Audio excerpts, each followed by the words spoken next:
drive that weapon back out. Hey fellas, we're going to talk about grip and stance today with the carbine.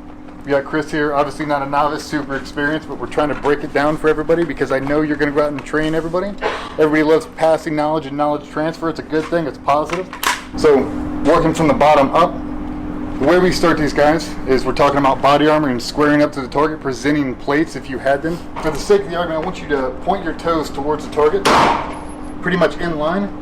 So if we imagine a balance beam and I wanted you to walk on it and shoot, that's kind of the maneuver. I want toes in alignment, but we have to open up the stance and mobility left and right, forward and back. You got to be able to throw a round kick whenever you need to, a push kick. You got to be able to do it all in this one position. It should feel comfortable. If it doesn't, then we got to talk about it. I know a lot of guys will let this rear foot start to open up. It's not a bad thing, but just know it limits our range of motion going this way. Put the toe into alignment, we can gain more mobility all the way around. So now the stance is here. Everything moves, it's comfortable, we go to the upper body. And that's because we want his head in a fixed position. Something he's been doing his entire life is moving straight forward. We don't walk around with our head down looking at the floor. There's no need for that.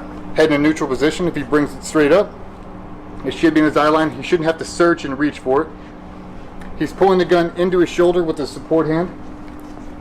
He's got a firm grip, but he's able to move his safety selector switch free and clear.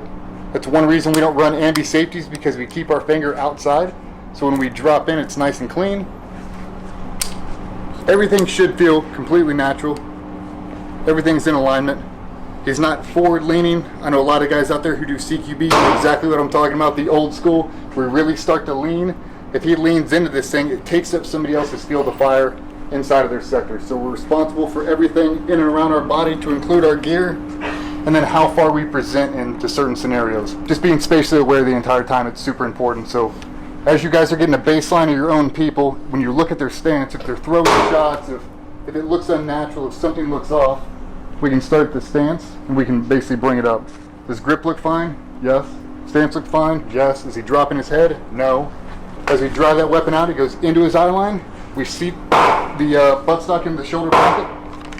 Safety finger, we can break it down to 50%, we can fire it. But this should be your universal stance. If he transitions to pistol, it's the exact same thing. Nothing should move from his waist down. This is also transition to the platform. Other than that, this is our universal stance. This is what we believe in. Chris, how's it feel? Feels good.